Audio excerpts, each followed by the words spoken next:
So I think, Molly, I heard about you a few years ago, and it was at the time you were doing, there was some kind of sauna installation on a frozen lake in Minnesota. Is this?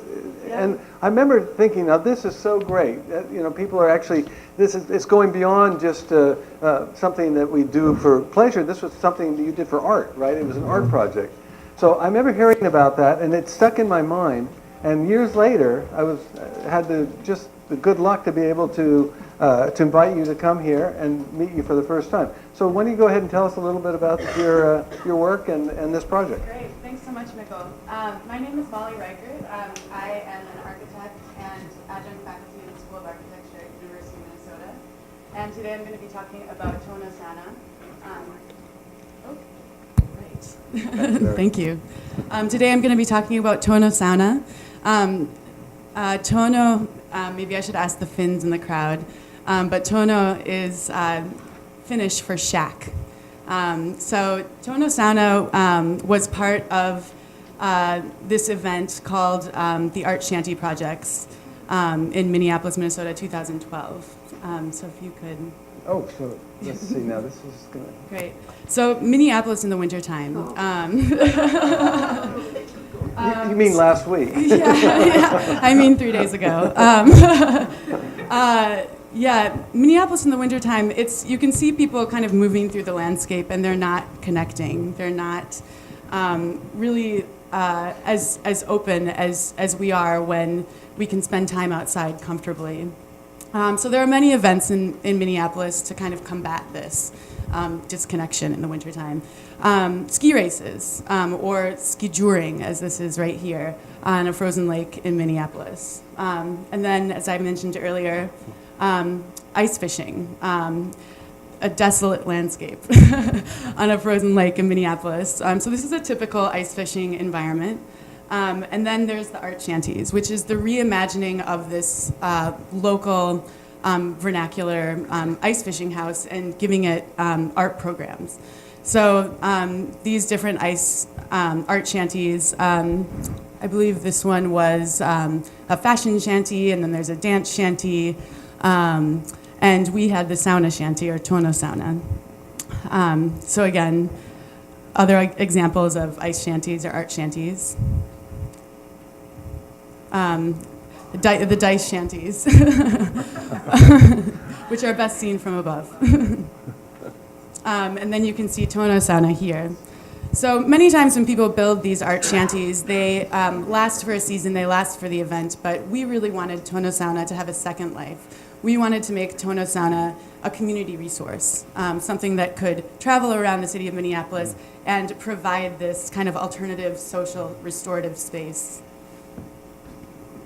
And so we first were thinking about building it on a flatbed trailer, but then we found this amazing Avion travel trailer for sale in rural Minnesota for $700, gutted. You can see what we were starting with here in this photo. So what I teach in the School of Architecture is digital design and fabrication. So what that means is 3D modeling and then outputting to machines such as a CNC router, laser cutter, 3D printer. And so the way that we approached this was through these processes, 3D modeling the sauna structure. This is the sauna in plan or from above. And then the sauna in section. And the way we were thinking about it was this kind of surface that, continuous surface that kind of created this organic landscape where people could sit and rest and socialize. And then this is kind of the material translation of that surface. So this is us starting to build out that bench. And the idea of these benches were we wanted to create kind of an ergonomic landscape that accommodated different body positions and body sizes.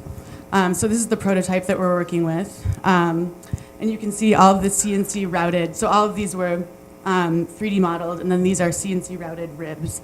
And the interesting thing about the way in which these benches were built is that they were built in the same structural system as the shell of the Avion itself.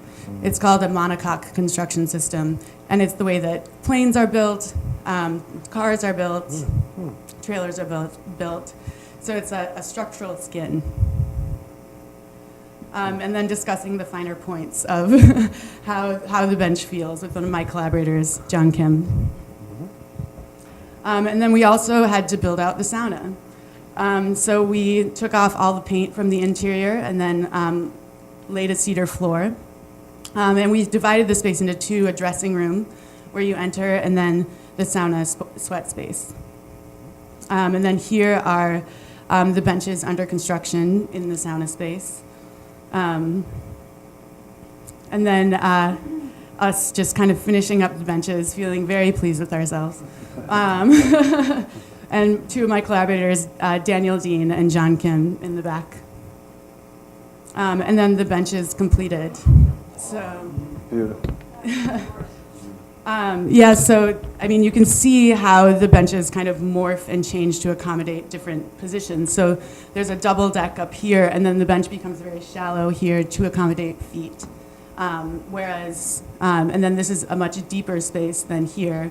So a child would be more comfortable here, whereas an adult might sit here. And then just a detail of that monocoque former stringer construction technique. And again, another detail. So this is an interesting kind of component of the project also. The project would not have been possible had we not found this material, which is called new wood. New wood is a composite plastic and wood sheet material that is waterproof and completely non-toxic.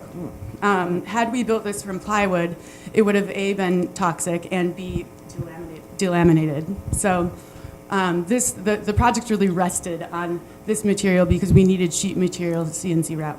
And that holds up fine to the heat? You haven't had any problem? Not a problem, wow. Yeah. And then what it's accepting are red kiln-dried cedar strips, which is interesting because this kind of boat building technique or monocoque construction technique, typically when you're using wood, you want to use a really flexible young wood, such as poplar, like a green poplar.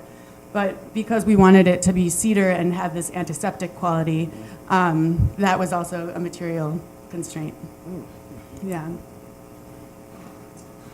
So the dressing room door, which we incorporated a little kind of peephole so that people could look inside the sauna and see if they wanted to enter rather than opening up the door and letting out the heat. And then from that peephole, this is what you see. Mm-hmm. And then we had a wood-burning sauna stove donated to the project, which was amazing. And the sauna actually gets up to 215 degrees. It's quite a hot environment when we get it going. So next year you'll drive this out so we can all try it. Absolutely. So the sauna was not only just used for kind of sweat sessions. We also had a series of public talks and art presentations. So it became this kind of platform for discussion and conversation and really, I mean, connection among Minneapolitans because in the winter there is quite a disconnect. We also have taken it to a number of events. This is the Tona Sauna at the Berkey Beaner, which is a ski race in Wisconsin. And again, on the road. And then getting people out into the winter landscape and doing that back and forth, hot to cold. And then just a door detail. And finally, Tona Sauna on the frozen lake at Art Chanty. And that's me. Yeah. That's it. That's all. Thank Thank you. you. Yeah.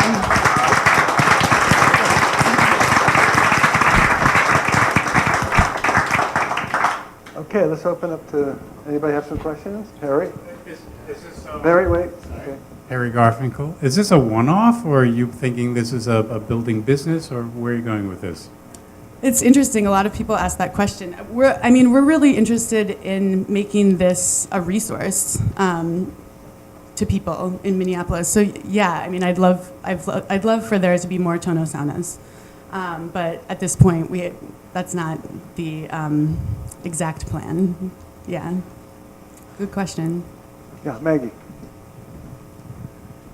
I would like to say that I love how the simplicity of what you've done with such great thought and self-awareness, and with a tribe of people. Mm-hmm. And it's a great process, and just that experiment of itself and what you've benefited, I think could be inspirational for others. So whatever you do, just keep sharing it. Thank you. Yeah. Thanks. I think you could make a fortune in Finland. Great. Let's talk. Yeah. Leonard, go ahead. I think yeah. a lot more money in Finland business than in Minnesota. Were those the names of your associates in your professional practice? And what is the name of your professional practice? Good question. If you actually forward one slide, Mikkel. Forward, you mean Yeah, backward? or forward. Forward? I think there should be. Yeah. So my practice, I kind of participated in a number of collaborations. Two of my collaborators that built Tono Sauna with me are in this collaboration, Futures North. And we do architectural interventions, and then also public art. But that said, I kind of work on a lot of different fronts with different people. In terms of Michael. designing the benches, Molly, what was the process there? What were your thoughts for these postures that you're trying to facilitate? I mean, they're beautiful. They're so obviously suited to the human body. But Yeah, thank talk a you. little about that. I think it was very intuitive, the process. We have a lot of friends that are of different body types and sizes. And so it was about asking them to take measurements of themselves and asking people how it is that they prefer to sit, and incorporating that into the 3D model, prototyping it, seeing how it felt to everyone, and then reworking it from there. So. I just want to jump in. I've seen a lot of sauna benches, and it's a really important part of the sauna. Anybody that's been in one that has a bad bench knows that. Mm-hmm. I'm talking benches that are made from the wrong wood, or they have nails sticking up. But this just, it can be a horrible experience, but this just takes it to a whole different level. I really just want to climb into this monitor and sit there. Don't you? I mean, isn't it so inviting? Yeah. It's wonderful what you've done. You've Thank taken you. benches to a whole new level. Thank you. Yeah, thank you so much. Anybody else? Okay, so yes. Well, one more question. Go ahead. I've been to the art shanty, and there are a lot of, I'm from Minnesota as well, there are a lot of different buildings there, and they're all sort of suited to bring people together. So out of all of the different things that you could have built, I'm curious how you settled on the sauna. Whose idea was that, and how did you come to that decision? Yeah. We had kind of this idea that we wanted it to be, I think it became clear that saunas were something that we needed in Minnesota in the wintertime. And there is no public sauna culture or public bathhouse culture in Minnesota, which is really weird. a crime. Really weird. Yeah. And so I think it was kind of fulfilling that need. And having the second life, the idea of its second life after art shanty. We should start a sauna shanty, annual out there. Yes, Glenn would be in on that. That would be a pretty sweet thing to go in Minneapolis. yes, let's do it. And not that hard to do. Yeah. Great. Okay, Molly, thank you so much. Yeah. Okay, so Sean, I'm going to get your.